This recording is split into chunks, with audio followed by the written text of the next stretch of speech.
Hello and welcome to the One-on-One podcast. If you're enjoying the show, consider signing up for the Patreon. There you get ad-free content, early access, exclusive episodes, and monthly supporter hangouts.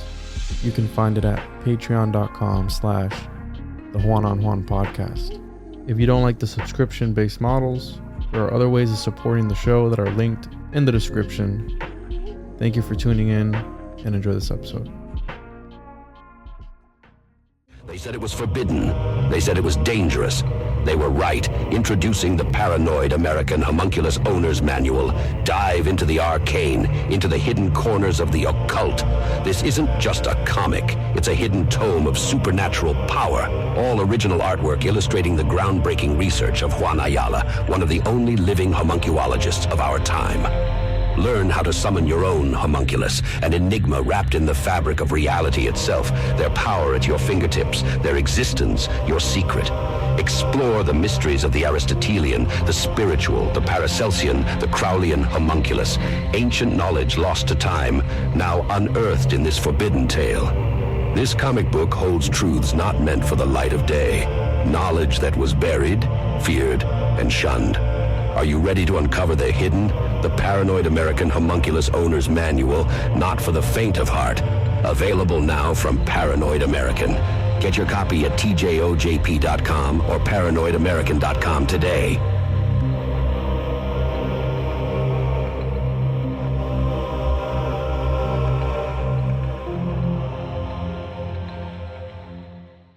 Welcome to the One-on-One podcast with your host, Juan Ayala.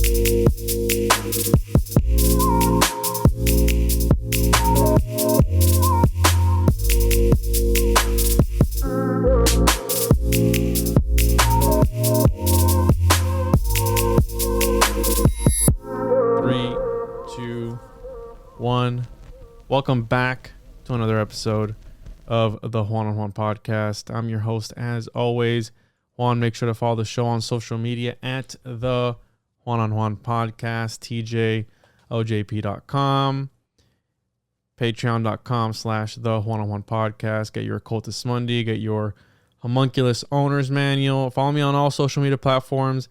I am going live on Twitch and my backup YouTube, One-on-One Media, every Tuesday. Been streaming some games over there. If you want to check that out, come hang out in the chat. It's always a great time. And that's pretty much it. Go get some shirts. Links down in the description, toplobster.com and all that good stuff. What else? I think that's it. And today we are joined by the emoji inquisitor, the grammar Gandalf, the slickest of the slickest dissidents. I mean, Slick Dissident is an OG of the channel, crowd favorite, and here we are with the Slick Dissident. What's up, dude? I mean, how you been? It's been a minute since I've had you on. Thanks and praise. It's a pleasure to be here, my friend. We have been on a wild ride together, haven't we? Yes, we have. And Slick, can you let people know where they can find your channel, your show, whatever it is you're putting out? Yeah, I kind of get around a little bit. Slick Dissident on YouTube is my main jam. You'll see a lot of my work over on the Interverse podcast with Chance Garton. There's some really good ones on Topher's podcast. I think that's Topher HQ, the Bio Charisma channel. There's some really good shows we did there. And I'm also on the Saturday Night Roundtable with Bush Whisperer. There's quite a few episodes from our Saturdays. I used to hang with the Spiders, so yeah, I'm kind of here, there, and everywhere. But Slick Dissident on YouTube is my main jam. Awesome.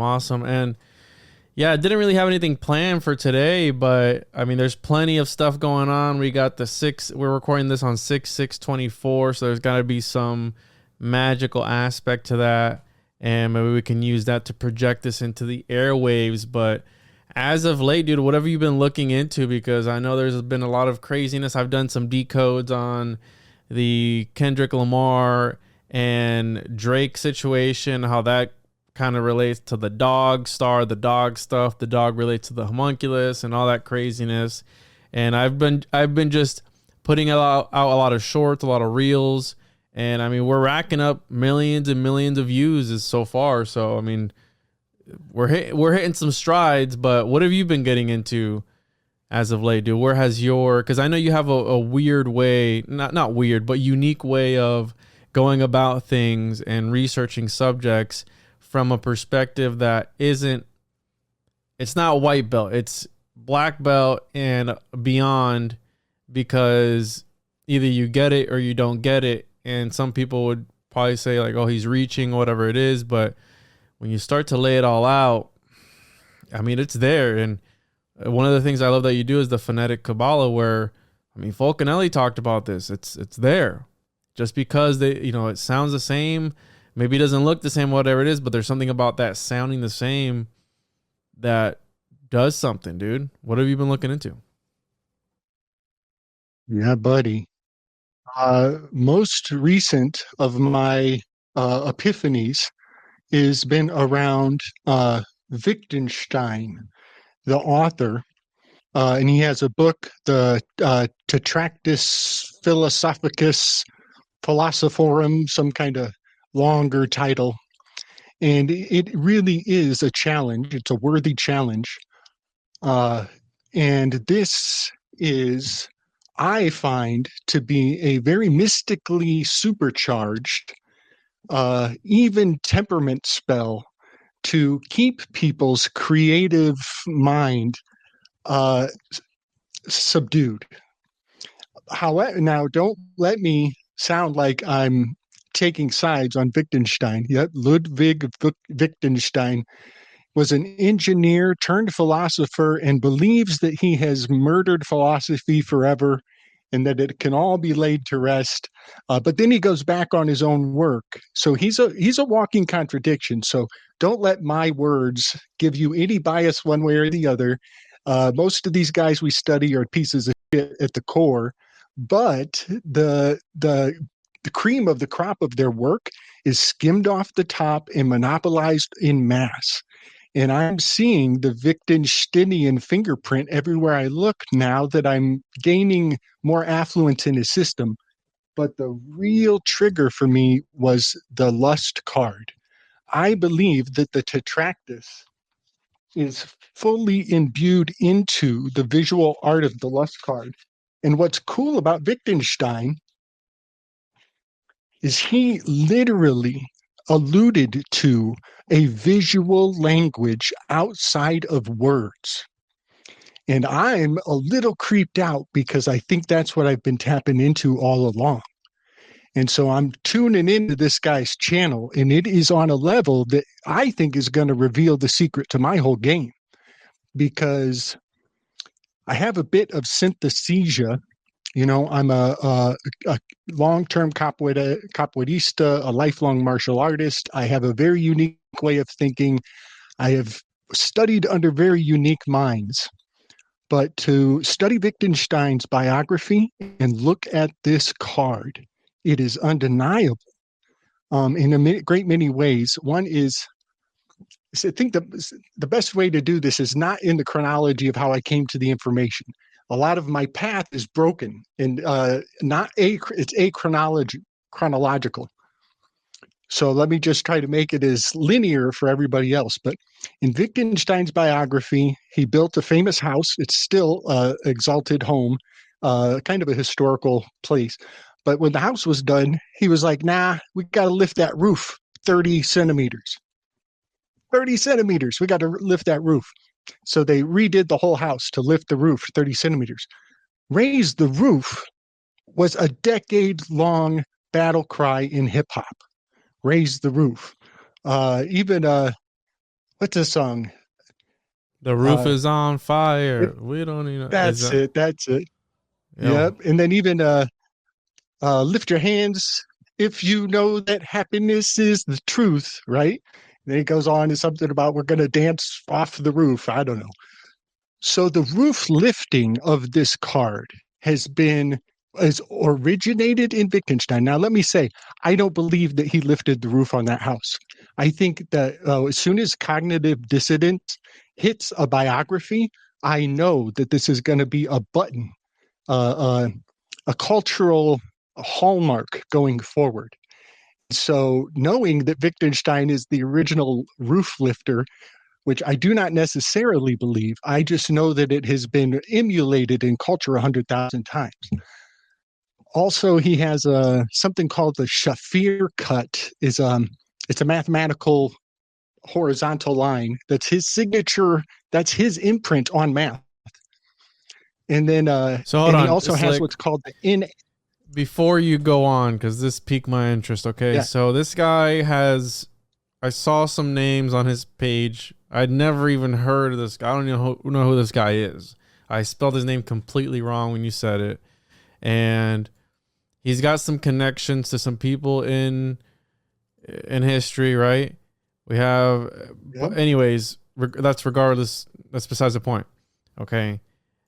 Here's the Tractatus, which is it similar to? Is this like a nod over to Pythagoras's Tractatus, like the OG Tractatus? Because the Tractatus logic-philosophicus, abbreviated as TLP, is the only book-length philosophical work by the Austrian philosopher Ludwig Wittgenstein, or however you say it, Wittgenstein, however you want to say it, that was published during his lifetime. The project had a broad goal to identify the relationship between language and reality and to define the limits of science. That's super interesting because that sounds, I mean, that's right up my alley right there with you got the works of what's his name? The Library of Babel. Golly. I always forget his name. Anyways, I'll think of his name, but again, this idea, this concept of language and how it can create a reality, almost like it makes me think of William Burroughs when he talks about language being that virus that never went away. And the more hold it gets, the more you use language, the more of a hold it gets into society or whatever. I mean, this is deep, Yes. bro. But yeah, so This is where's the connection there between the Tractatus of the Pythagoreans? So Pythagorean. the missing link between Pythagoras and Wittgenstein is going to be Bertrand Russell. Bertrand Russell was trying to make all logic strictly mathematical, coming from math towards humanity, with a bias of the math dominant perspective, enforcing math onto the human experience. And he almost completed it until somebody broke his brain when they said, what about the subsets of all sets that is not the same set of the original subset? And then his brain exploded. And that's Bertrand Russell's paradox that broke. And so Bertrand Russell had to kind of walk it back on the Pythagorean math is the answer to all things. And he finds this young buck out there, Wittgenstein. Now, Wittgenstein, I want to say, mystically, we should keep our ears on all things mystical about him. He had two brothers, very rich family, highly informative background in his bio, but those two dead brothers keep getting thrown into his biography throughout his life, like unnecessarily, or even it's constructive that they are constantly reminding us that Wittgenstein had suicidal brothers looming around him, and every evening that he was alone, he was ruminating in his thoughts. So he becomes a perfect candidate for Bertrand Russell to bring him into the fold. And Bertrand Russell lets Wittgenstein do this kind of the same approach on language, but coming from the human perspective into math. So going the opposite way of what Bertrand was trying to lay out. In the end, it's not really resolved. The whole thing is not resolved, but the process reveals what I believe is an entire world of what is we could call ostensible definitions. And that is to say that when you're listening to the news and they're telling everybody something on a straight line, a lot of us are listening in between the lines. And there's a lot of suggestion and things going unsaid that you could consider ostensible definitions or unintended consequence for oratory presentation. And these guys have mastered all of those art forms in a fascinating way. And essentially made everything reduced to mathematical form. But then I want to say this, and this is why it's kind of prescient right now. Wittgenstein ends up going up head to head with Turin. He and Turin had a disagreement. Juan, you're going to freaking love this. The disagreement, Wittgenstein believed that you could have a mathematical system with a lie living inside of it hidden that nobody knows. And the whole system would live forever. Nobody would ever find it. Turin was like, no, wait a second. If there's a lie hidden latent in math, the bridge will not stand. If there's a lie in math, the bridge will not stand. That debate between Wittgenstein and Turin is animating on the world stage right now. Terrence Howard is telling us math doesn't work the way we think it did, and bridges are falling left and right. So I just want to bring these small details into the large picture very quickly. Yeah, I was just going to say that's the whole dilemma going on right now, that 1 × 1 is 2, and that whole debacle that went off. And again, I've done an episode on it where is Terrence Howard an agent, for a lack of a better term? He is an actor, or we're talking about the world stage and how things are playing out. Every man and woman has their entrances and exits. And he said a lot of stuff that, it made sense to me, but also how much of it is word salad. Can you have a lie within a lie within a lie, and how far down do the lies go? And we know history is full of them. History is like a full of endless amount of minds of just left and right that line the corridors of history. But this Bertrand Russell guy, I'd never heard of him either, but he was impressed by Gottfried Leibniz, which is one of my favorite, I guess, philosophers, mathematicians, whatever. This guy that was trying to write. What was he trying to do? He was trying to find the universal language. He was also trying to find this universal concept. And not only that, but he was also doing the whole monadology and really taking it a step above and beyond, where he was trying to encapsulate God, is essentially what he was trying to do. He was trying to put God into a substance that, if you had God in a substance, what would you do with this? Like, what is it? Because everyone is so locked into like, oh, and I see this, dude, like I'll put out a short that just like melts people's minds, and you'll see the normies were like, I Googled it. It was he was just doing X, Y, Z. And I'm like, and you're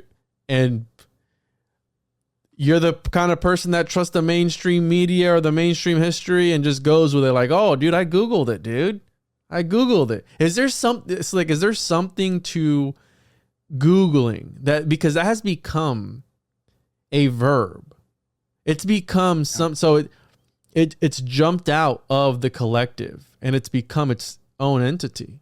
Right. And I just finished rereading Dan Simmons' Hyperion, right? And this idea of language and reality coming together. I've always said writing is a magical process. I feel, and this is a hot take, but what holds all these ancient religions together? Texts. That's it. That is it. Text of he said, she said. It goes back to X, Y, Z, and now we worship that thing.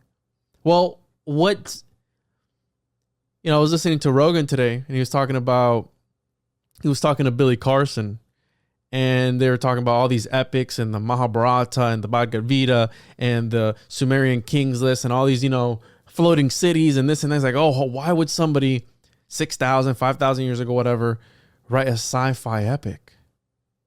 And that made me click, like, what if, all right, this is just for conversational and entertainment purposes only. What if that's all these religions were?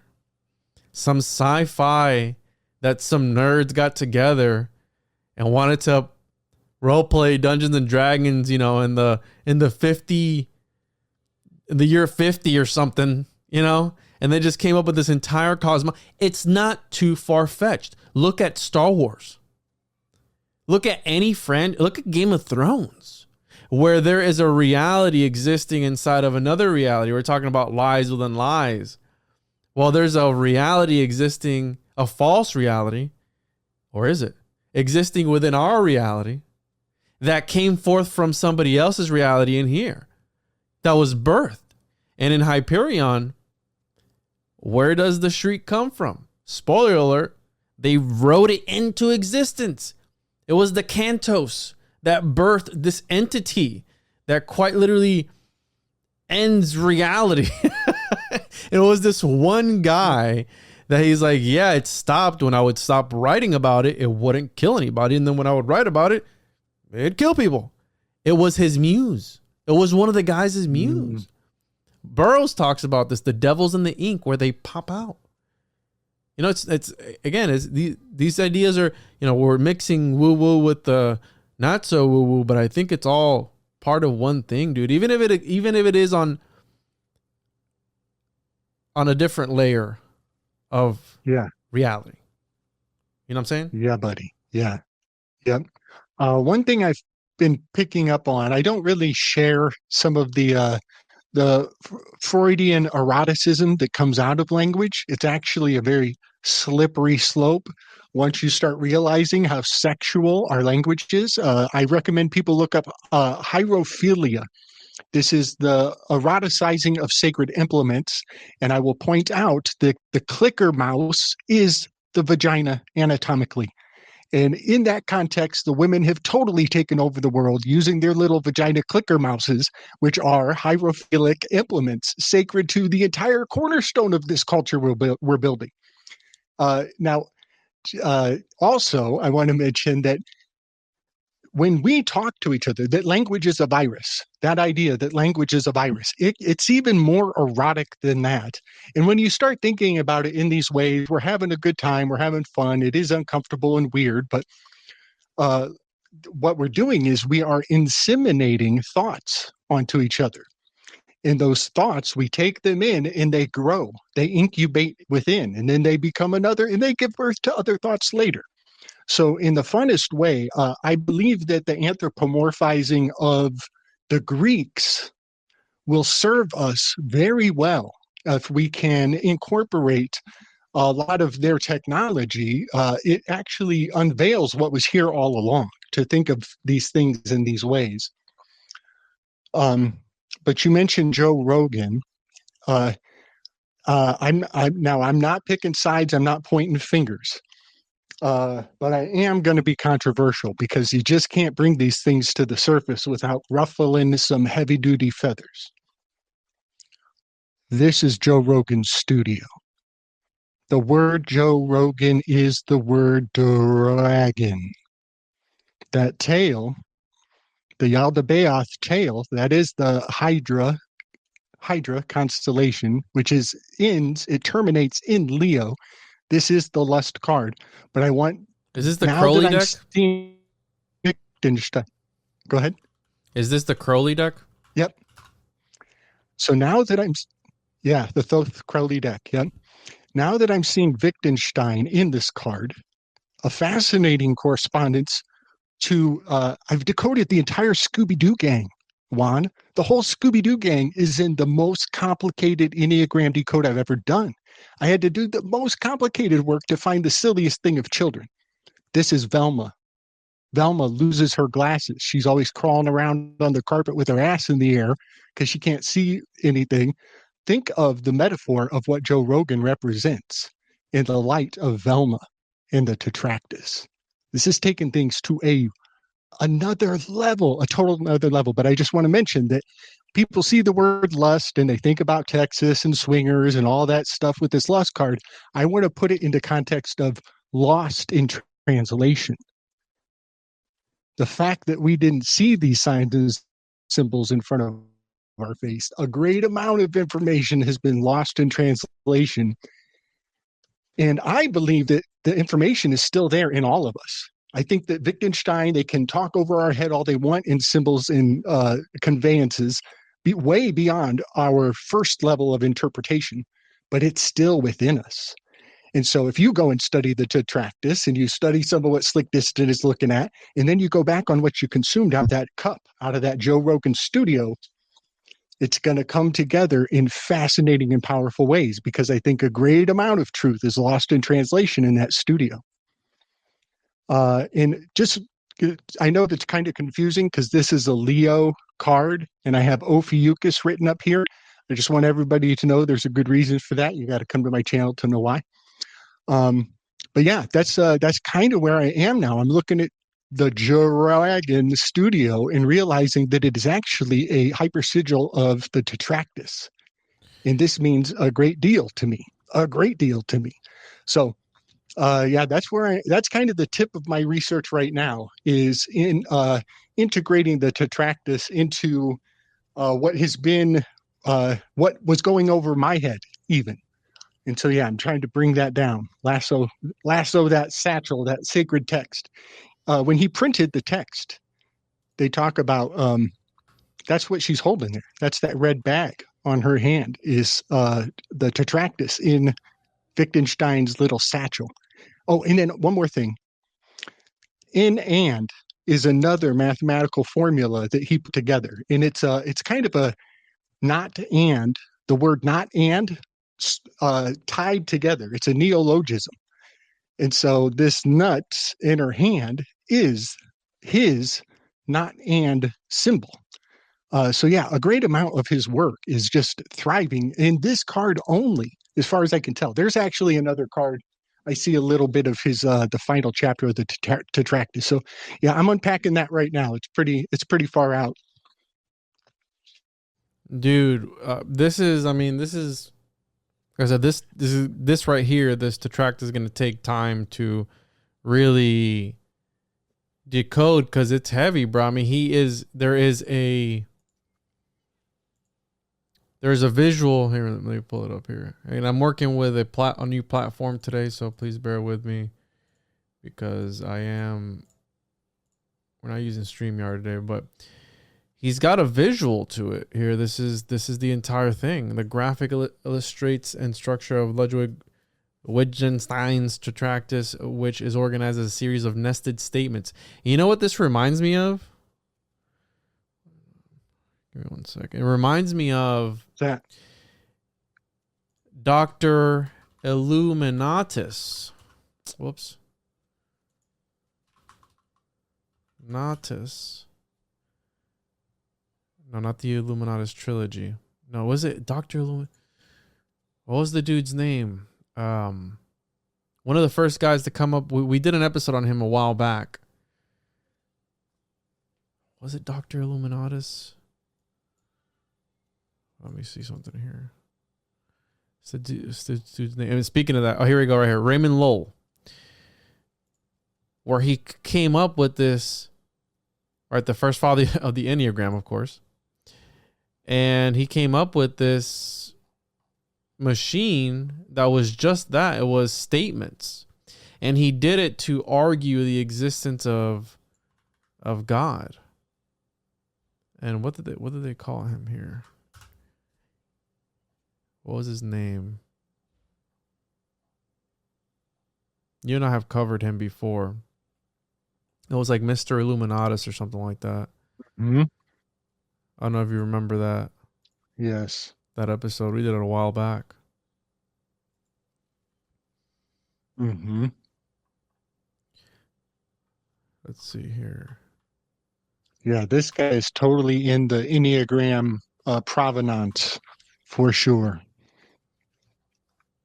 Yeah, he's on it. And let me find the one that he had created. It was just that it was a set of statements, because if you look at this guy's thing, see, it's all statements. And that's one of the main things of this guy's Tractatus. Bertrand Russell. Well, yeah, both of them. Yeah, both of them were. The Tractatus employs an Austrian. And, another thing. Go ahead. One more thing about gaining affluence of these systems that are about 100 years old now. I'm always a little hyper conscious of the fact that I'm actually putting my education 100 years behind the progress that grew out of it. And that's kind of tricky. Looking back at Wittgenstein, you have to not miss the fact that that whatever you learn from his work has developed 100 years. And so it's a strange thing to go back 100 years and then have to retrace your thoughts to the present and realize that Wittgenstein is been incorporated into psychological operations of the highest order. One example, let me say this.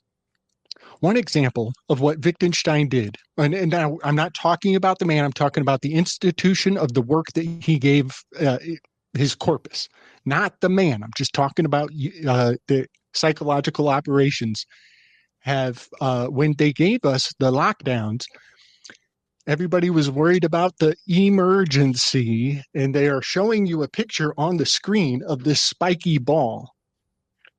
Now, the spell of the emergency and the urgency and the showing of the spiky ball was highly dependent that nobody realized that they're looking at a joke. And the punchline is the visual correspondence between the emergency and the spiky ball that everybody's tripping out, that they think has superpowers and they shut down the world because of it. A spiky ball is the sea urchin. Sea urchin is the anagram for emergency. And so what seems like the thing of playful riddles is, I think, is cunning Wittgensteinian execution. Wait, repeat that last part, bro. What?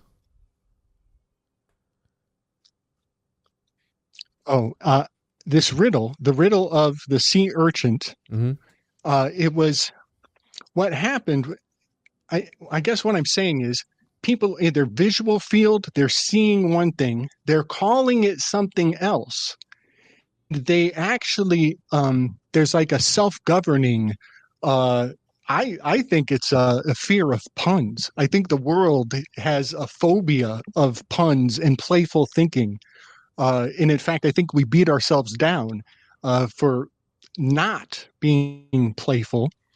The spiky ball that shut down the world is nothing more than a sea urchin. And the word sea urchin is an anagram for the emergent sea. And so a great many visual caltrops are in our language around emergencies. And this, I think of the walking on the Footprints poem.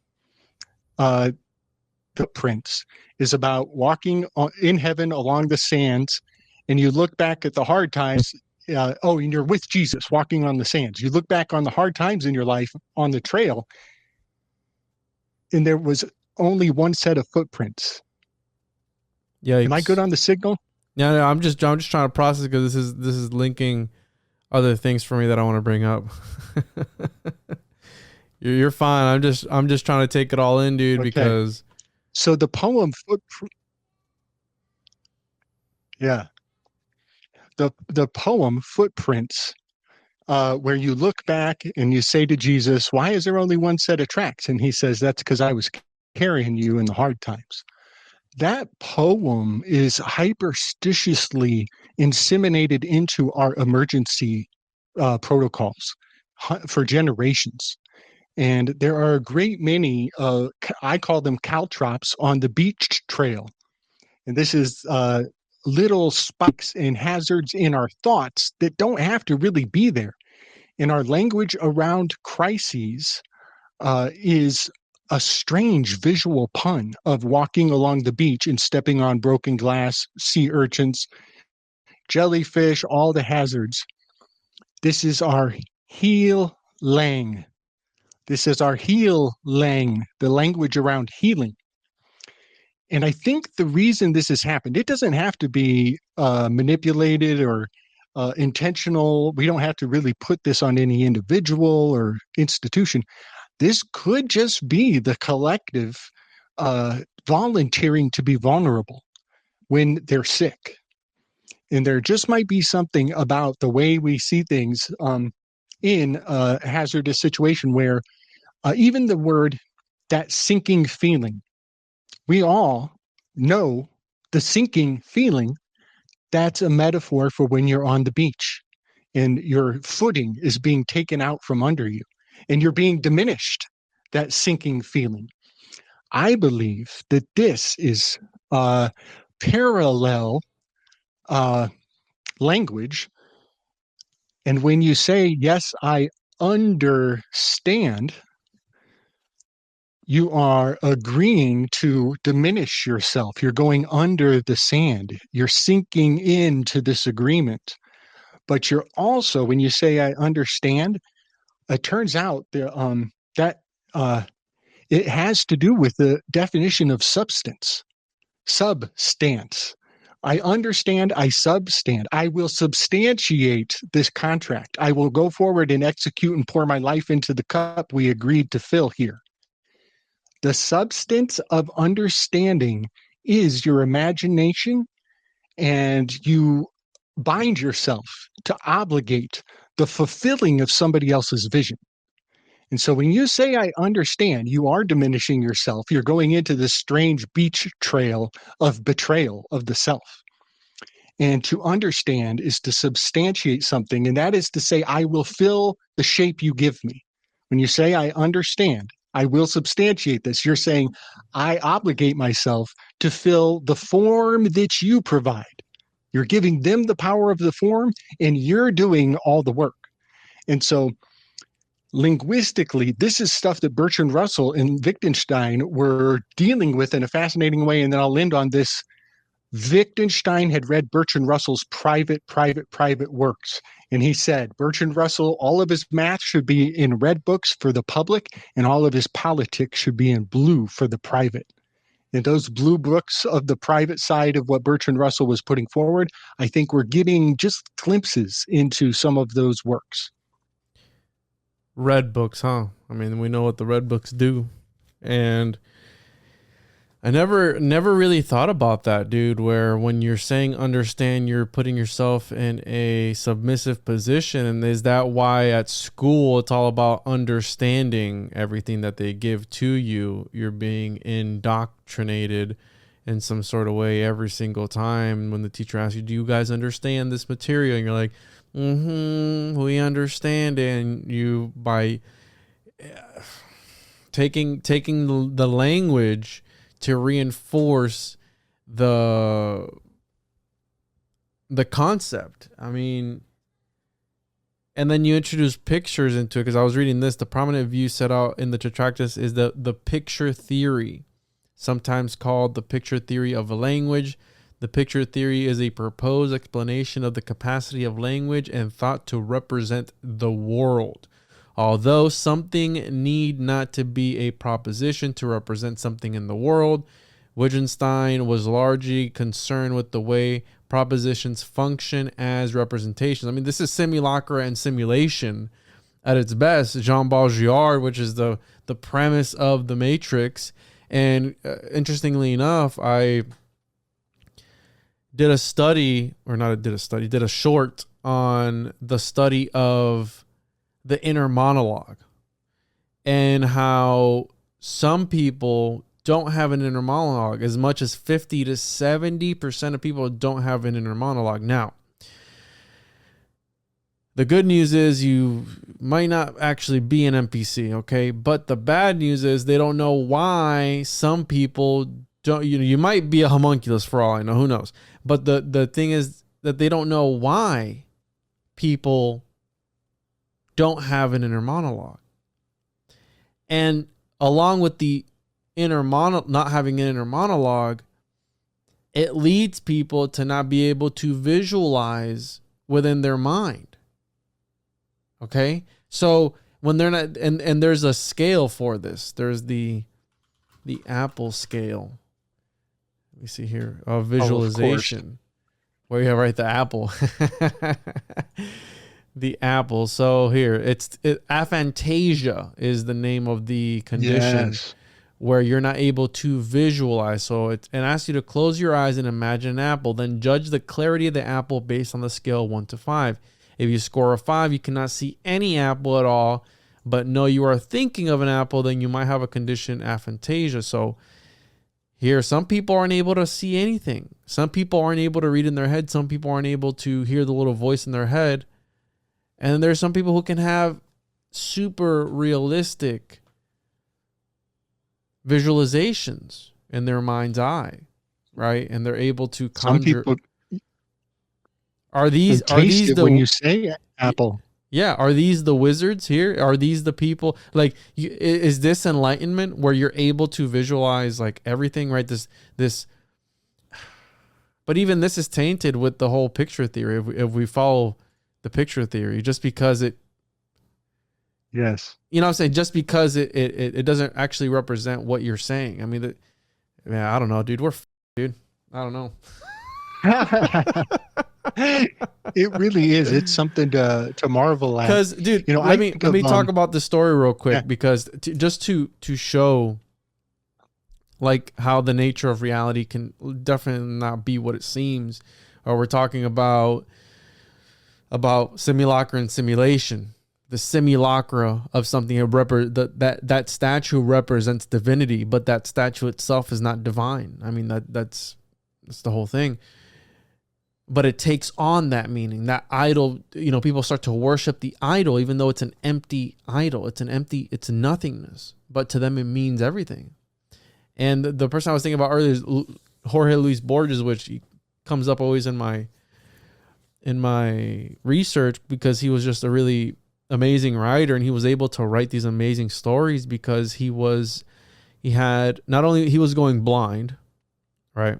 He was going blind, but he was also in a state of, he had some of the craziest insomnia. And so he would stay up for days at a time, and he was in these two worlds, right? The world of the waking and the world of sleeping. He was in this liminal state, and he was able to tap into something much deeper than the regular person could, right? Being in this two-sided state, almost like microdosing.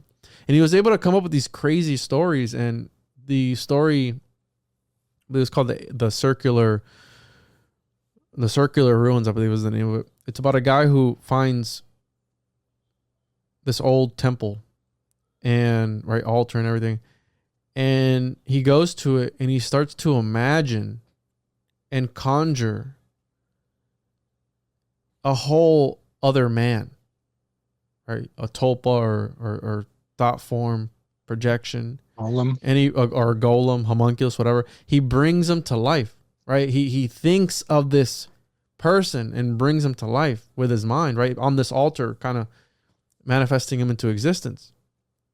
And lo and behold, spoiler alert, it turns out that the guy in that story at the circular ruins was actually a projection of somebody else thinking him up, and from their subconscious or their consciousness. So it's like, is it homunculi all the way down? You know what I'm saying? Like, what's creating you? Are you creating something? But then it's like this endless cycle. And let's listen to this real quick. I don't know if you can hear the audio on this, but it says here, Jorge Luis Borges on language and reality. It's 48 seconds long. Right. So let's go ahead and play this real quick. Let me know if you can hear this later. Reading. Language is an artificial. Can you hear that? Nope.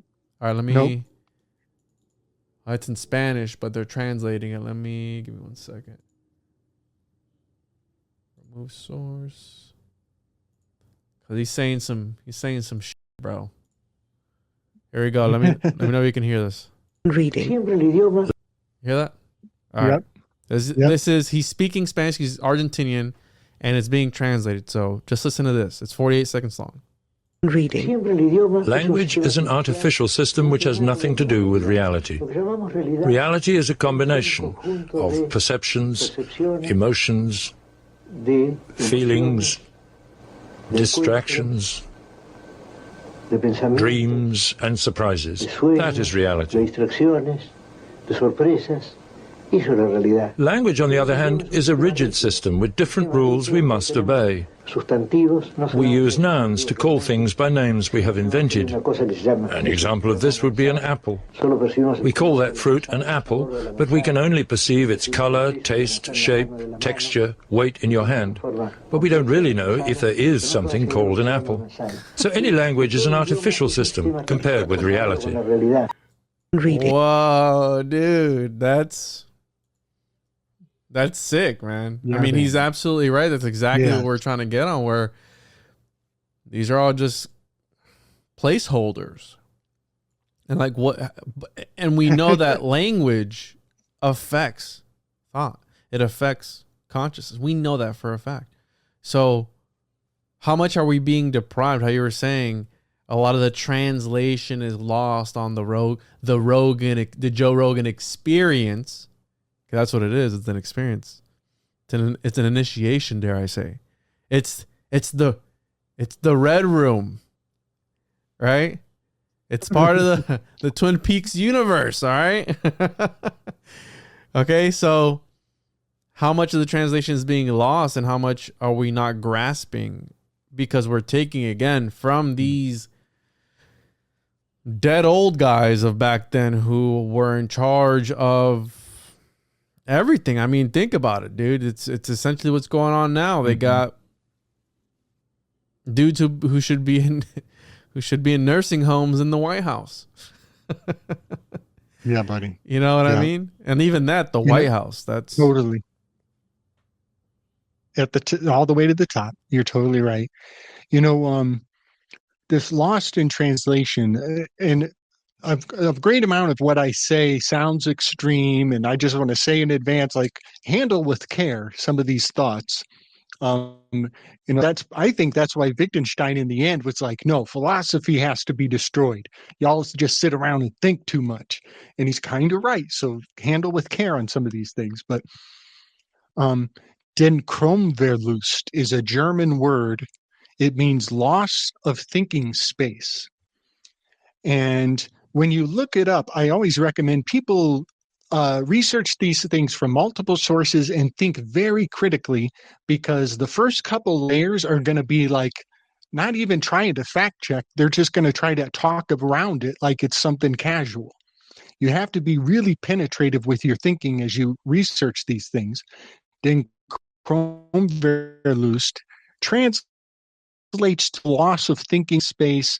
You get a little deeper and you find out that it's actually conflating the subject for the object. And this is something that I think we've been trained to do with television for a couple generations now, where we actually sympathize with what we're witnessing in a way that our ancestors could not do on a regular feed. And now we're sympathizing with things all around the world, 24 hours if you want it. But Den Kromverlust is loss of thinking space, and it means conflating the subject for the object. And we do this subconsciously a great many times. Like you're watching somebody on TV and you're like, oh man, what would I do? Boom, they caught you. You conflated the subject for the object. I'm not saying that's a bad thing or you're a dummy for doing it. I'm saying we habituate this process in a way that makes it hard to move away from Den Kromverlust and look at it from outside of yourself. The set of sets that is not a part of any other set that broke Bertrand Russell's mind is what I'm telling people to do, is get out of your own loss of thinking space and see how you have conflated subject for object. And but be careful also. So Den Kromverlust, I think this is also part of the Lust in translation. of this lust card. And so when you hand over your paperwork and the cop asks you, is this you, son? And you say, yeah, that's me. Wrong. Get ready to understand. You better be ready to understand. You're going to put yourself 6 feet under sand. This is not you. This is state property. You are not this picture. This picture is not you. We say, yeah, that's a picture. That's a picture of me. But then we go on and act like if he sets that picture on fire, it's going to hurt your feelings. You know what I mean? If I draw a stick man, it doesn't even have to look like you. I'm just going to draw a stick man. I'm going to write Juan underneath. It's sympathetic magic. I'm going to set it on fire and look at you like I hate you. It's sympathetic magic. The law of correspondence. Yeah, buddy. But how would a cop look at you? Because next time, I don't get pulled over a lot. I'm not dark enough. But when I do get pulled over, okay, what if I say to him when he asks me, if I get asked, is this you?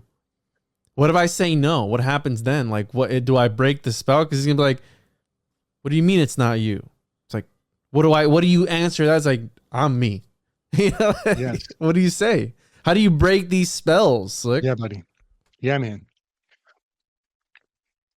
I got you, buddy. I got you. So if you don't mind, on our personal Telegram, can you pull up that Ninja Turtle graphic that I sent to you just this week? I highly recommend it. Now, I'm not recommending it because it's enjoyable, okay? So don't judge me for what you're about to potentially get into. But Dr. George Rhino Thompson, years ago, decades ago, he wrote the book Verbal Judo. I read it a long time ago. I don't think I finished it.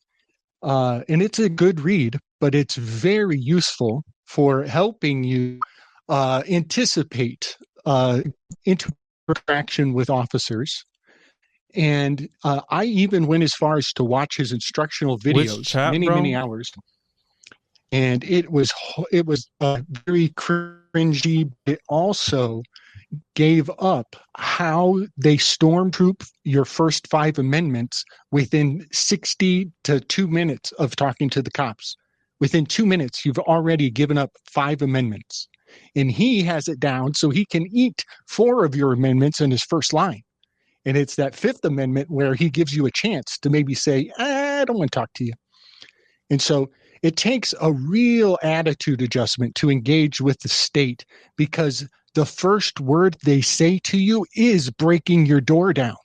He admits that in his videos. You have to listen close to every word that comes out of him. Again, it's not enjoyable, but it is rewarding. And he says in his own words, this is the instructor of the cops. He says, as soon as you're talking to them, that is a breaking in. You are breaking in. He says it in his own words. I'm not trying to say that. And here's another thing. Please let me say this. I get done watching Dr. George the Rhino Thompson give a Sergeant Slaughter training seminar to all the cops on how to ruin the lives of hundreds of thousands of people for decades back. And when I get done with the video, I realize those were the good old days. Those were the good old days. I'm going to get on my channel and I'm going to talk shit about the Rhino here. But you know what? I wish it was like that again. I bet those were the good old days. The things that they're teaching them now make Dr. Rhino look like our best friend. So I highly suggest people go and get a taste of verbal judo and master that son of a bitch, so you're ready for the next son of a bitch that's coming for our kids. Which, but then, chat are you talking about? Graphic? Which one is it? Because I'm not finding it here. Okay, it's in our Telegram. Oh, no, it might have been it was in text. I texted it to you. Sorry. And it's got the Bebop and Rocksteady. Okay, yeah, I see it here. And this is an interesting... it's, I think, one of the more recent. Yeah, I got it here. I'm going to email it to myself real quick. This is an interesting thought because, right, any idea, any movement, anything, and this goes back even to... You can link this to the biblical story of the Tower of Babel, right?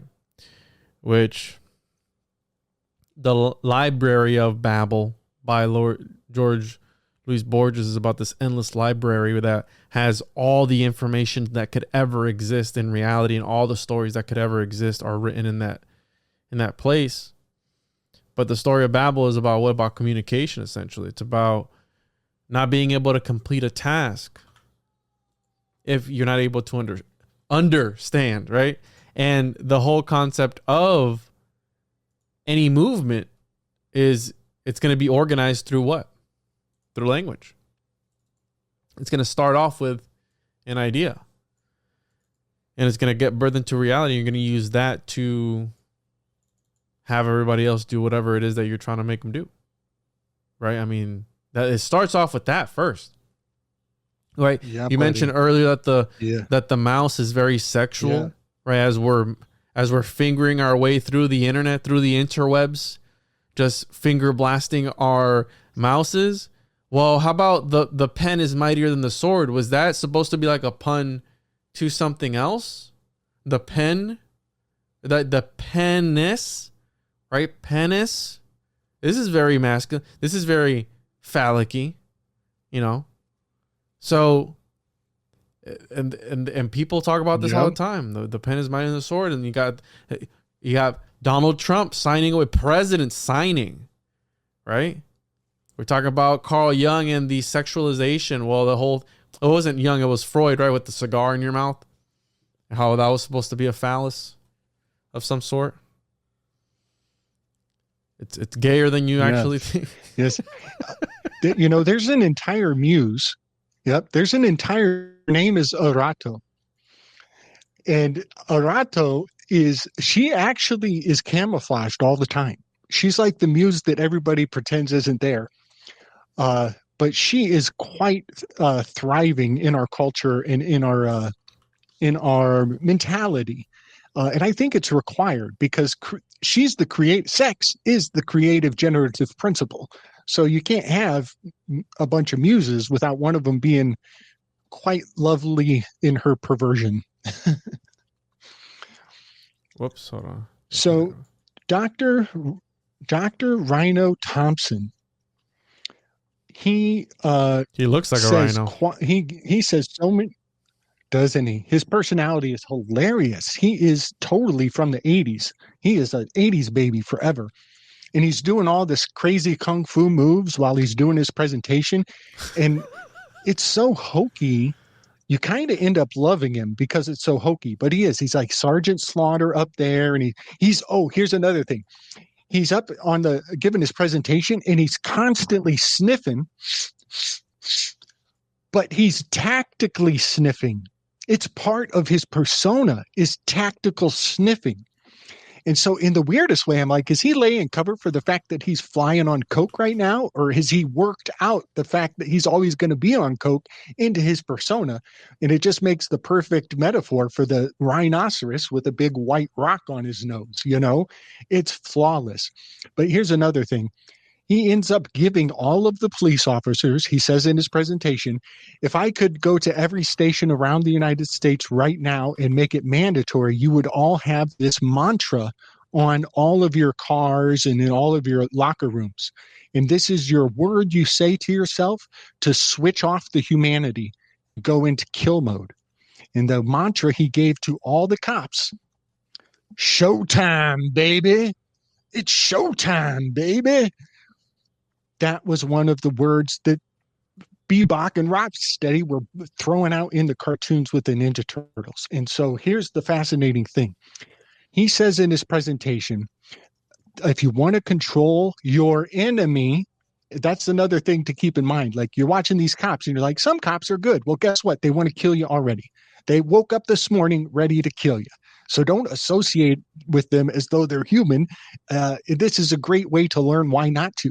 Because everything they do is under the premise of you are the enemy.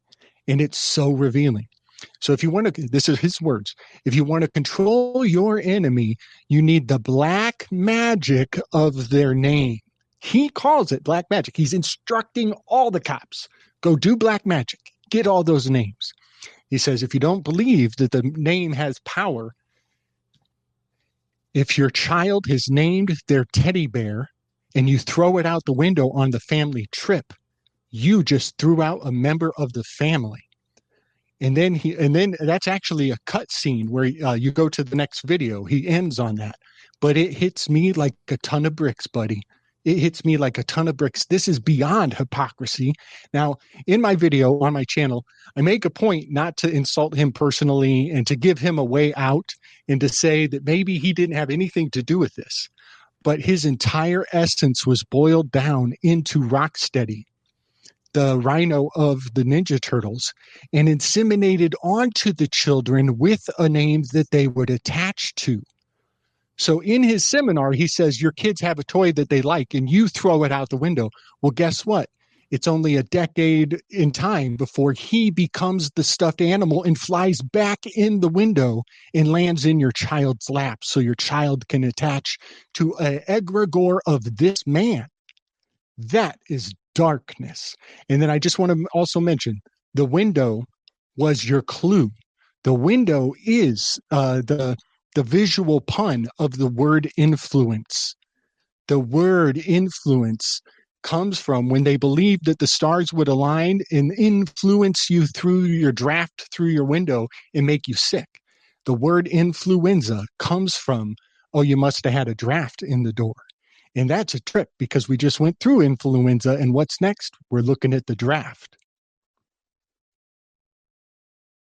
Whoa. So what does this mean as far as the bigger picture? Like, I never heard of this guy. We have a sort of, is this art imitating life or life imitating art in some sort of way, in some sort of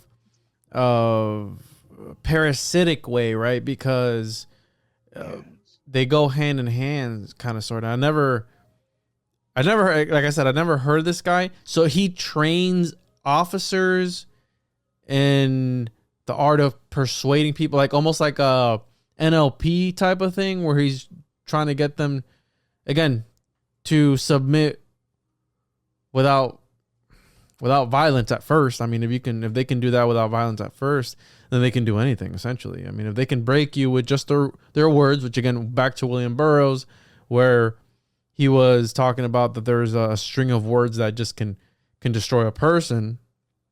If you're able to hit all those points, you did it, bro. What a better way than, that's magic. Stopping somebody directly in their tracks, right? Their tracks, by saying the right words, by one-upping them, right? Yeah, man. There's so much to this. I actually forget layers upon layers. I actually forgot a whole bunch of this story here. So he, in his own words, he mastered the Ars Notoria. Juan, he mastered Ars Notoria. That was what he was doing before he became a cop. He was mastering Ars Notoria. He twisted it up with some Immanuel Kant and the prime, what is it? The Kantian imperative. And he mixed Ars Notoria with Kant, and he found out how to squeeze the self, the actual will of humanity, and extract it from the peephole. And now alchemically, this is a really nuanced thing. But what he's doing in his training seminar is he's teaching the cops how to leave their self behind, how to self-abandon and stay on the job, stay on script, stay as an actor in a costume, and leave all of your personal anything real about you has to be abandoned. And so he's alchemically removing the soul from the machine he's trying to make. But he's using the Ars Notoria, Juan. He knows the Ars Notoria. That is so revealing. Also, the art from the Ars Notoria is instilled into bebop and rocksteady. If you look at some of the art that is used to rapid learn magic, it's actually in the clothing that the Ninja Turtles cartoons was based on. And also, man, there's so many things with this guy. So the Ars Notoria, for people, I'm going to try and find the pictures on it. So it's essentially, it's a grimoire, and it grants the practitioner enhancement of their mental faculties, the ability to communicate with angels, of course, and earthly and heavenly knowledge through ritual magic. The magic ritual it describes, expresses both religious orthodoxy and esoteric elements, and it's a promise of a fast track to gaining knowledge rapidly and captivate. This is weird. Captivated. Wait, hold on. These, besides this promise of a fast track to gaining knowledge rapidly, captivated young boys, university students, and clerics. All right. It captivated them, but that's weird. Why couldn't you just say, people? He goes in on it in his presentation, man. He's like, this is all the information. How are you going to make them comply? He has a big analema, a figure 8 drawn out on his dry erase board. He's like an evil, slick dissident, man. He's an evil, slick dissident.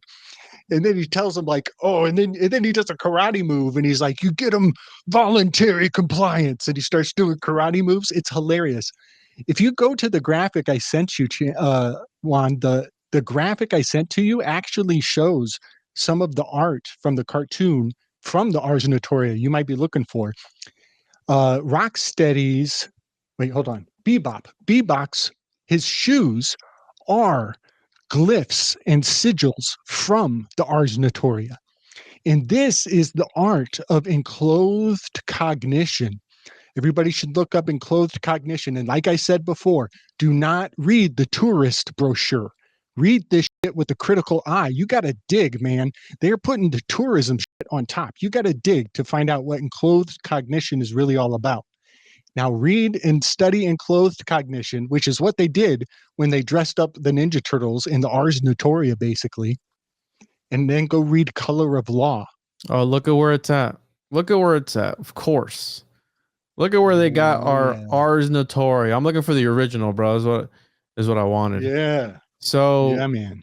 Sit back and let the magic take place as you stare into these mandalas that are going to be projected on the screen now for those watching the video, because this is what this is. And this looks a lot like what we were looking at earlier with our boy Ludwig, right? The Tractatus of positioning these words in certain areas, okay? Making diagrams. And this is all about the what? About the rapid learning of, look at this. This looks a lot like the stuff that Terrence Howard was kind of talking about, where they lay everything out, right? Yeah, man. This is bizarre. Yeah. And so this is the one right there. Go back one. This one? Right there. Yep. This is the one that stuck out to me. One of the guy's shoes, I think it's the pig, whichever one is the pig. His shoes are that circle on the bottom right. You see how his shoes? Yeah, you're talking about it's this right here. Yep. Yeah. And this is, for one, it's a spelling bee. These are the lines of the forms you're going to fill out. He's stepping on presumption. He's walking in presumption. And for one, there's a bumblebee in the shoelaces. So that is to say that you better spell this right or you might get stung. It's also read your rights. Consider your rights to already have been read. That is what he is signaling with his shoes. Now, I'm just focusing on one little detail of one little character's shoes. Imagine how much they can flood the mind of a supple child with a little more deviance than what you and I have in us. Yeah, a lot of these cartoons and all this stuff, I mean, was MK Ultra essentially. I mean, that's all it is. And look at this bizarre pictures on this book that, of course, is at. Yeah, is this a red book by any chance? No, it's not. Okay. Just wondering if it's a red book, but there's another one actually. There's the British Sloan. There's another one here. Apollonius Flores. Let's see this one here. Manuscript viewed here. Whoops. Now, I want to be very careful for my own karmic sake, and I want to give thanks and praise for Polyhymnia, the muse of rhetoric and verbal presentation, the muse of all orators. And I definitely, this is going to be one of her sacred books. Like, if you really want to get into the Ars Notoria, you better know some Polyhymnia over your shoulder. But this card is the card that really tipped me off to the Ninja Turtles at all. This is the Adjust TMNT, the adjustment card. And he changed the name of this card. It should be the Justice card in other decks. So the Adjust TMNT that he made has half shells. You see the half shells? It has, Shredder, their nemesis. He has those crazy spikes on his shoulders, much like the metal spikes of the shoulders of this character. But now, let me say one more thing. Maybe everybody can appreciate how many things can be hidden in one picture. Let me say that. A picture says a picture has 1,000 words, whatever. I think we're underselling it. I think some artists can pack 10,000 to 100,000. Oh, slick. Check this out, dude. Check this out. So remember how you were talking about, so there's various versions of the Ars Notoria, right? There's version A. Yeah. And there's all these. There's version B. And check out the first one. We're talking about, right, putting books in. Make sure this one has the red book. Make sure this one has the blue book. Well, check this version out, dude. Looks kind of blue to me. Wow. Those are well, I guess, I don't know. I'm not going to presume to know, but maybe one is public, maybe one is private. Exoteric and esoteric. All right. And look who you got it. Who had it? Who had it there? What is that? What does that say right there, dude? In 2018, who had it? Wittgenstein? No, Rothschilds. Oh, what? Sons of bucks. Wow. Okay. I mean, it's just a coincidence, I'm sure. And it's interesting, right? Because it's about the art of memory. And I've been playing Destiny, and the art of memory, the art of nightmare, to be able to access nightmare and access the side of the mental side, the mnemonic side, you have to tap into the darkness in the game. The darkness is what allows you to remember things, and the light has other things that it lets you do. But this newest expansion is about embracing both the light and the dark together and bringing them together. And there's a character in the franchise, in the video game. He's called the hell's he called? It's like the Watcher or the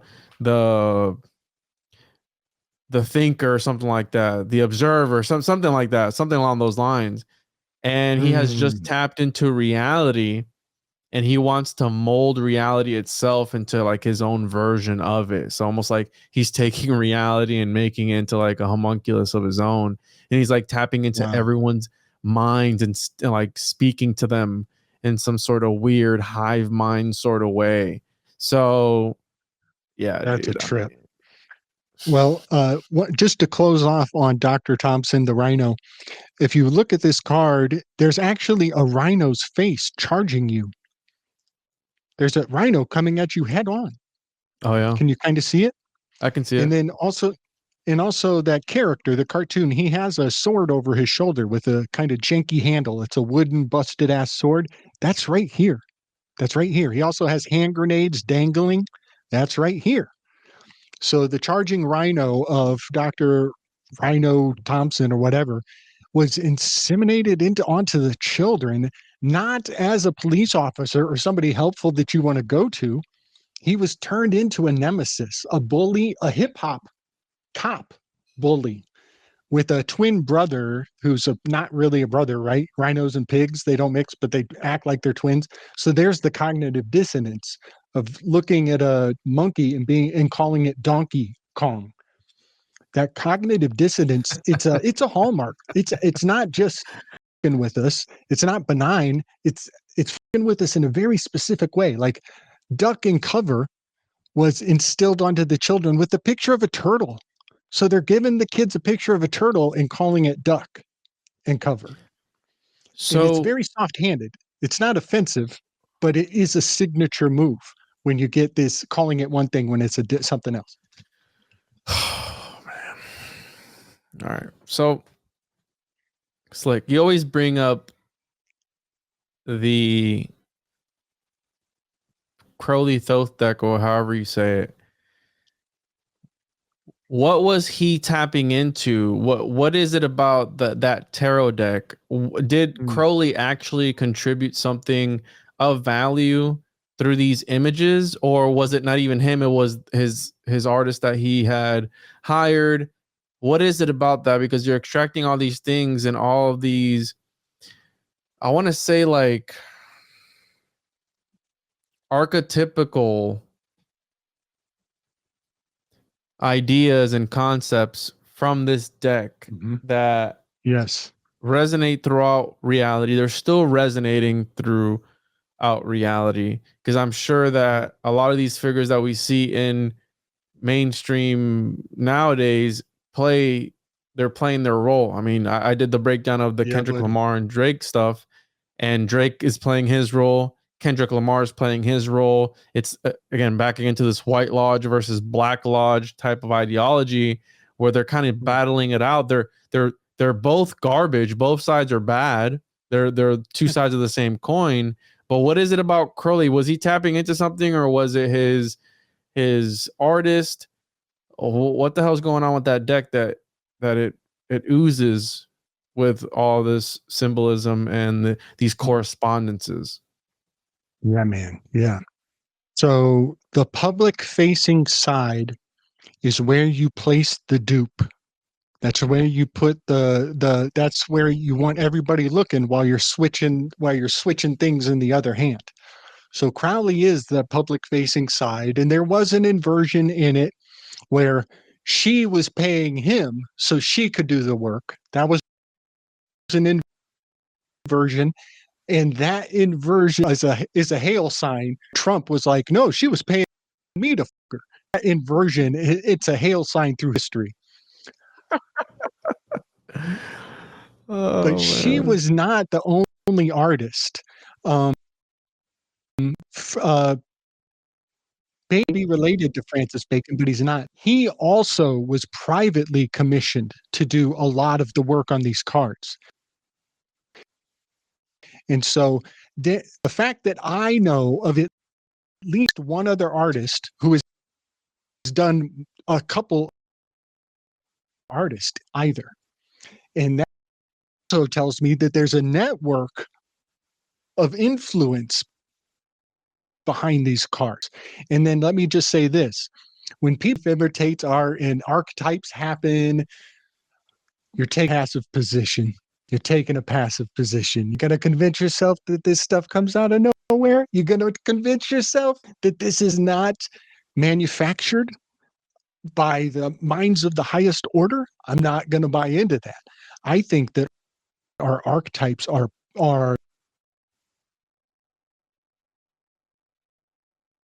We're losing you, Slick. more.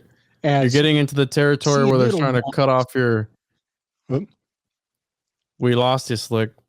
So listen. All right, you were cutting out a little bit before then. All right, so okay, you're good now, but you're hitting the strides, because that's when you start to get warmed up is when the powers that maybe the archetypes themselves are coming in and are the muses. Maybe they are the muses that control reality. They are the archons. They are whatever this is that's running the simulation.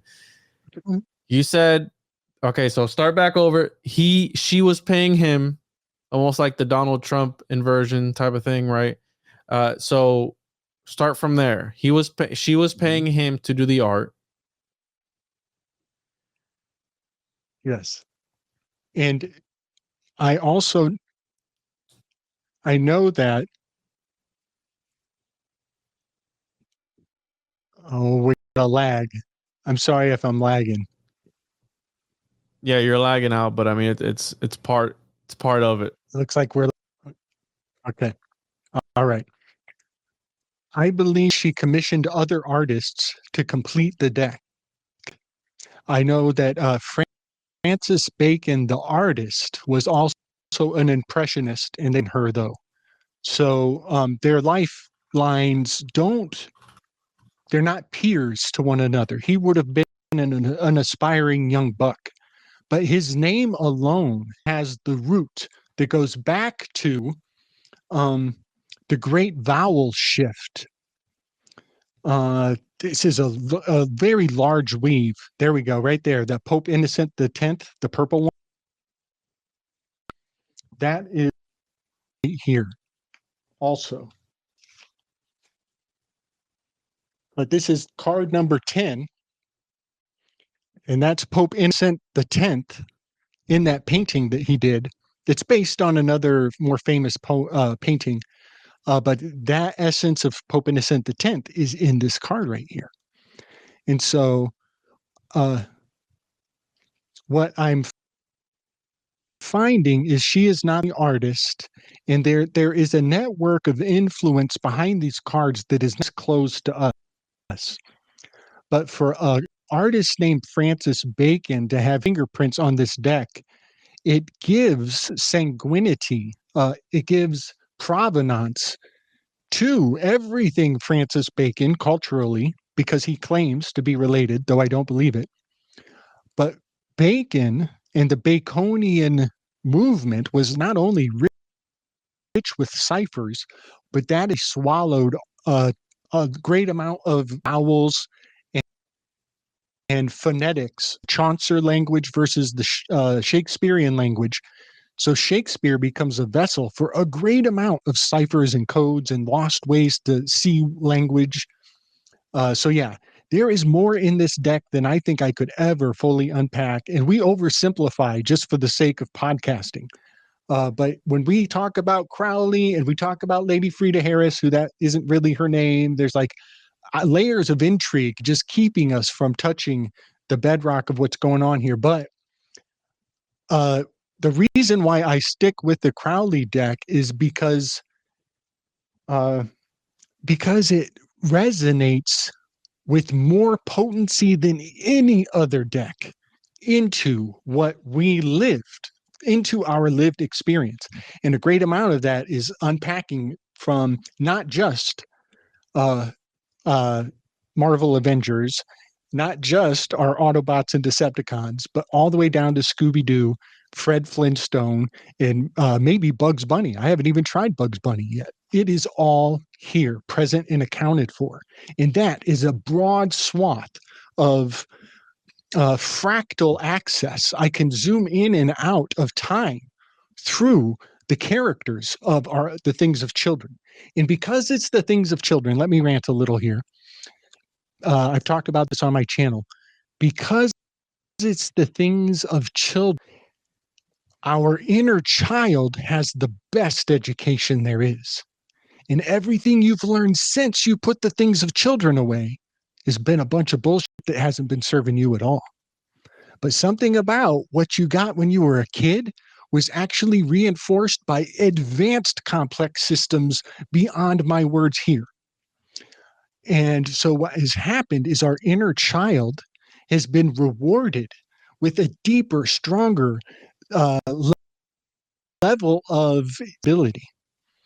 And that is so profound to me that, in fact, a great amount of reward actually comes from honoring the inner child. And Plato did that in Plato's Republic. He found the village pauper a series of questions until the village pauper had done advanced mathematic geometry in the sand in front of everybody. And then Plato pats himself on the back because he's like, very, very smart, did you? That effect is a bedrock of Western culture. And I think they do it, they've done it to everybody. And it's really found. And so I guess the reason why I'm saying this, and I know I'm not showing my work, but I couldn't have found Scooby-Doo out of the Enneagram if I had not gone into an advanced prime number system to find them exactly the way they were intended to be consumed.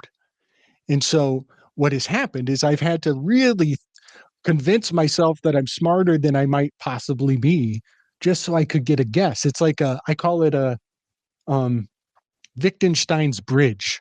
A Wittgenstein's bridge is a branch of speculation where you're like, maybe I'm fucking way out in la la land. Maybe this doesn't mean anything. And then you find an island full of naked hoochie mamas and pots of gold everywhere. It's exactly all your dreams come true.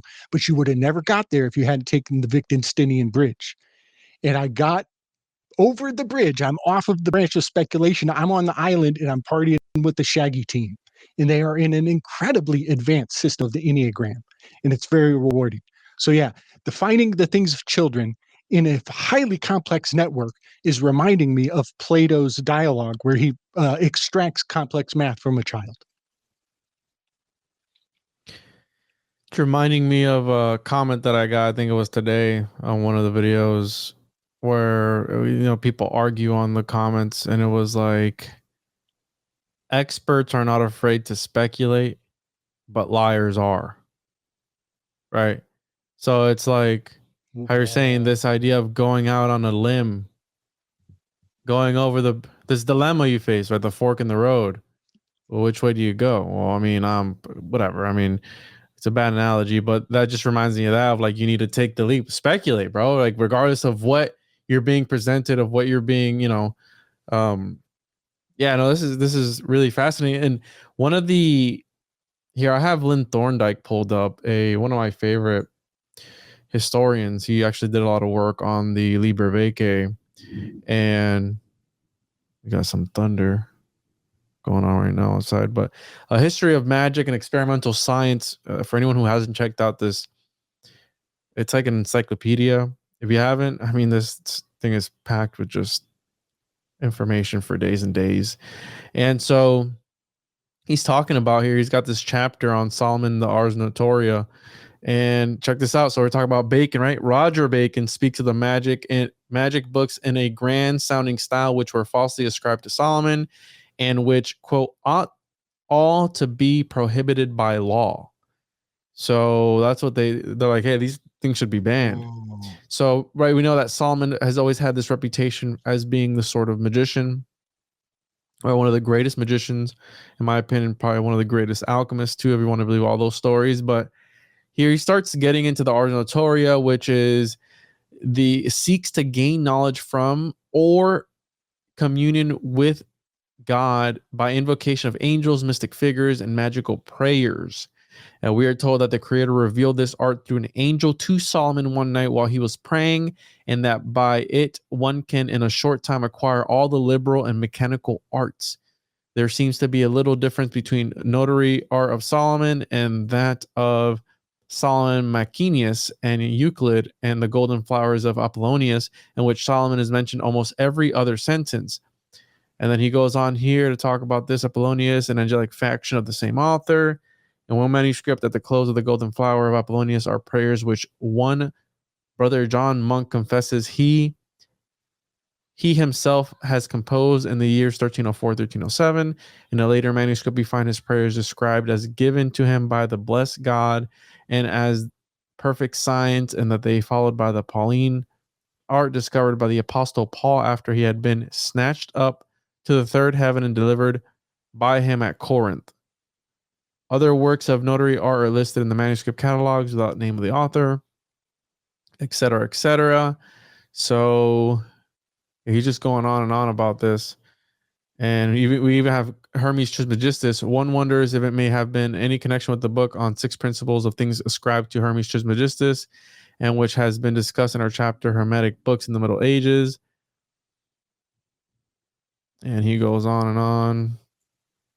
But yeah, for those that haven't checked this out, Lynn Thorndike, he is a esotericist, and he goes, this is like, he's going straight to the source. I mean, he's got manuscripts and everything here, but he's talking about here. So the preface is given in like manuscript, 14th century. Under the influence of evil spirits, and Pope and cardinals had passed a decree aiming at the complete extirpation of the magic art, and condemning magicians to death. The grounds for this inquire where the magicians and necromancers were injuring everyone, transgressing the statutes of Holy Mother Church, making invocations and sacrifices to demons, and dragging ignorant people down to damnation by their marvelous illusions. These charges by magicians. All right, I'm not going to read all this, but anyways, he's going into the history of the Ars Notoria and how it relates to Apollonius. And I think that's pseudo-Apollonius because, yeah. Yeah, Apollonius is a totally keystone character. Whichever one, all of the Apollonii, they're all crucial. A lot of people believe that that's the OG Jesus. It's a fit. Yeah. It's a good fit. So, Juan, do you mind if I just kind of smoothed out some of the things I've put down in my channel almost 2 months ago, maybe 3 months ago. Geez, 3 months back. I just want to bring people up to speed on a phenomenon that I was low-grade obsessing over. Yeah, let me. The corona. He's talking about the works on in the thing. It's really interesting. He's talking about dead bodies being reanimated, which speak, and to be resuscitated in 92 on the apparent creation of animals from Earth. Wow. All right. So this deserves its own deep dive later on. But yeah, go ahead and you can clear the air with that. And can you read that part about 90? Will you read 92 again? What did you say about 92? That in that sentence? Look at this. The future life is then considered in the 33rd chapter, which is the last one of the second work, deals with the consecration of this book. So the fourth work deals with similar marvels, but it is stated that two of its chapters, namely 91 on the apparition of dead bodies which speak and seem to be resuscitated, and 92 on the apparent creation of animals from Earth, will be omitted as contrary to the will of God. So, and this is the thing that I don't like about Lynn Thorndike.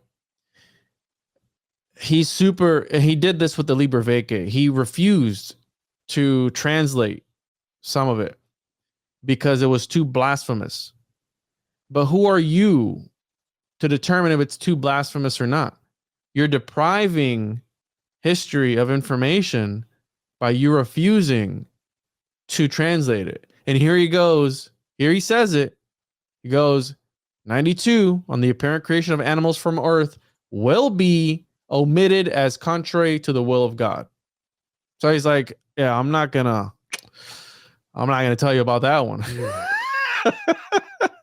I'm not gonna tell you about that one. That one's got the juice. So that's where I come in, and I'm like, all right, I'm not, you're telling me not to look into. Yeah. Am I paused? Looks like I'm glitched out. Man, that would be really weird if I was on the show alone right now. That would be really weird. Yo. Okay. Can you hear me? Yeah. Can you hear me? As I was talking about things that are blasphemous to God. Perfect timing. Got zapped. All right. So what were you saying? You were going to clear up. We'll end it on that because we have a severe thunderstorm warning in the area. And okay. We've angered something. Something is brewing right now. No doubt. So yes, I do. I want to clear up a couple things. For one, I want to defend the Muses a little bit. I'm not sure why. I discovered the Muses in a very personal way, studying the Symposium, Plato's Symposium. And then I became very intimate with the Muses in a wonderful way, just realizing, picking favorites. But then I find out that there are other movements out there that are getting into the Muses. And I find it fascinating when something that you love is being treated in a way that you would not treat it. It brings something up in you. And so here's my fear, is that these other people talking about the Muses are going to give a bad impression on what the Muses are all about. because it doesn't seem to mean the same thing to them as it means to me. And then I imagine the Christian mentality coming down on the muses like a witch hunt. And I just want everybody to handle with care. And that's all I want to say about that. I just want to keep my work separate from presumption as best as I can. So I wanted to mention that. And then also, I think 3 or 4 months ago, I was going on and on about the eggplant. And this eggplant was haunting me in a personal way. In our capoeira practice, we actually sing a song about a sacred eggplant capoeira player who's a big round dude. He's kind of like if a paranoid American was darker skinned, he'd be a great eggplant capoeira player. Like his build and his whole spirit of like, go get 'em mentality. Well, strangely enough, this eggplant is, it's in because I'm studying Plato's Republic, I'm learning about the art of the dyers and how they use the art of the dyers to instill trust in the government onto the populace. And the art of the dyers requires that purple is the highest echelon of dye, of ink, and that we should always associate royalty and high-mindedness with purple. So this was kind of disseminating onto the work on Slick Dissident channel, and it kept coming out as this blessed eggplant with so much significance and meaning. And eventually I made a wild claim that sounds crazy. I watch my own videos. Trust me. I'm looking at myself. I see how crazy I look. Trust me, I know. Guess what? It turns out that my guess on this eggplant is going to be yielding rewards for the rest of the leap year. In Corona Borealis, there is a large nebula explosion that is going to be happening over the course of the next few months in the Corona Borealis.